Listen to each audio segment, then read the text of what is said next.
जानते उन्हें बता दें कि एमएसपी यानी मिनिमम सपोर्ट प्राइस फसल का वो दाम होता है जिस पर सरकार किसानों से उनकी फसल खरीदती है, फिर चाहे बाजार में भाव कितना भी कम क्यों ना हो। आपको बता दें भारत सरकार की तरफ से एमएसपी की स्कीम 60 के दशक में तब शुरू की गई थी जब देश में खाने का संकट था और सरकार हरित क्रांति की टेक्निक का इस्तेमाल कर ज्यादा से ज्यादा ऐसी फसलें लगाकर देश की जरूरत पूरा करना चाहती थी। उसी टाइम किसानों को ऐसी फसलें लगाने के लिए मोटिवेट करने के लिए एमएसपी स्कीम लाई गई थी ताकि उन्हें अपनी फसलों के बदले रिटर्न की एक मिनिमम गारंटी दी जा सके। सरकार की तरफ से आज की तारीख में 23 ऐसी फसलों पर एमएसपी तय होती है। जब भी किसी एक सेक्शन की तरफ से ऐसा आंदोलन होता है तो कुछ लोगों को लगता है कि यार सरकार ऐसे लोगों की मांगे मान क्यों नहीं लेती, क्यों चुनाव से पहले किसानों को यूं परेशान किया जा रहा है। जब हर राज्य में सरकारें लोगों को मुफ्त में चीजें बांट रही है, अपने वोट बैंक को खुश कर रही है, तो इस केस में सरकार किसानों की मांग मान लेने में सरकार को प्रॉब्लम क्या है। बहुत सारे एक्सपर्ट्स का ये मानना है कि इन मांगों को मान लेना इतना भी आसान नहीं है, इसमें कई प्रॉब्लम्स हैं और सबसे बड़ी प्रॉब्लम है इन मांगों को पूरा करने के लिए जरूरी पैसा। बिजनेस टुडे में छपी एक रिपोर्ट के हिसाब से इन मांगों को पूरा करने के लिए सरकार को 10 लाख करोड़ रुपए खर्च करने होंगे। ये रकम कितनी बड़ी है इसका आप इसी से अंदाजा लगा लें कि इस बार जो अंतरिम बजट पेश हुआ उसमें इंफ्रा प्रोजेक्ट्स का जो बजट था वो 11 लाख करोड़ रुपए का है, जबकि साल 2020 में कृषि उपज का कुल मूल्य 40 लाख करोड़ था जिसमें डेयरी, खेती, बागवानी, पशुधन और एमएसपी फसलें भी शामिल थी। इसके अलावा वित्त वर्ष 2020 में कुल कृषि उपज का बाजार मूल्य 10 लाख करोड़ रुपए। ऐसे में एक्सपर्ट्स का कहना यह है कि जिस एमएसपी को लेकर कानून बनाने की बात की जा रही है, अगर उसे कानून बना दिया जाए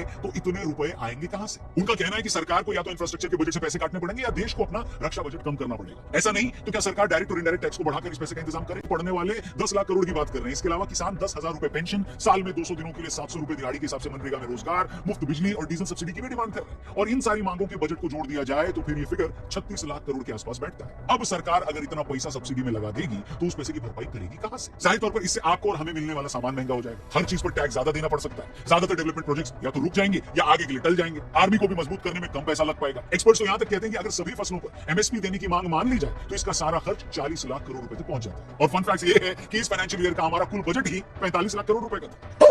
दूसरी बात, कानून बनाकर ज्यादातर फसलों के लिए एमएसपी डिसाइड करने का नुकसान ये है कि गन्ने और चावल जैसी फसलें बहुत पानी मांगती हैं। एमएसपी के कारण जब ज्यादातर किसान इन्हें लगाएंगे तो उन इलाकों में पानी की कमी आ जाएगी और पंजाब में भी यही हुआ। वहां फ्री बिजली और बेहतर एमएसपी के चलते बहुत से किसानों ने इन फसलों को लगाया जिससे ज्यादातर जगह ग्राउंड वाटर लेवल नीचे चला गया, कई जगह कुएं सूख गए और वही किसान फायदे में रहे जिनके पास सबसे गहरे बोरवेल थे। मशहूर आर्थिक पत्रकार और इकोनॉमिक टाइम्स के पूर्व संपादक स्वामीनाथन अय्यर ने कृषि बिल के वक्त भी यही कहा था कि ये बिल देश की तकदीर बदलकर रख देंगे। बिल के फायदे बताते हुए उन्होंने कहा था कि ये बिल असल में किसानों के लिए सबसे बड़े लाइफ चेंजर साबित होंगे। बिल आने के बाद तो किसानों के पास अपनी फसल को बेचने के लिए ऑप्शंस बढ़ जाएंगे। अय्यर ने तब लिखा था कि अगर खरीदने वाले के पास ये फ्रीडम है कि वो कहीं से भी खरीद सकता है तो यही फ्रीडम फसल बेचने वाले किसान को भी मिलनी चाहिए, जो कि बिल आने के बाद मिलेगी। मगर तब इस बिल को लेकर एक के बाद एक झूठ फैलाएंगे। ये कहा गया कि बिल आने के बाद एमएसपी खत्म हो जाएगी और किसान बर्बाद हो जाएगा।